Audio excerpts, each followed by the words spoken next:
Okay na.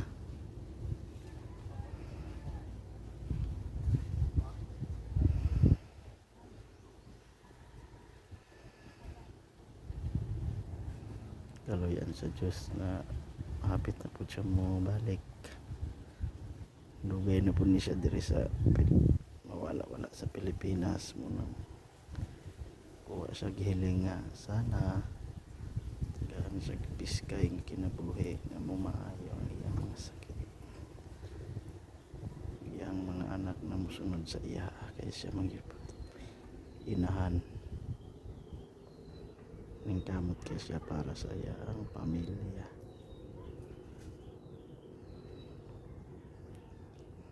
Kahit ako man talagang mahirap kung kailangan magtiis.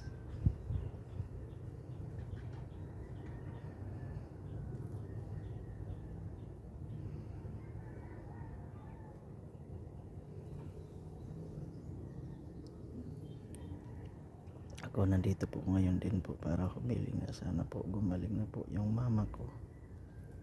Kasi naawa po talaga ako sa kanya. Hindi makalakad man pero hindi gaano malakas. Wish ko na rin po na sana ibalik po yung dati niyang lakas. Para magsama-sama na po kami maggala-gala. Saan man siya gustong pumunta, magkasama na din. Amen. Sindangan Shari. Jesus, I trust in you.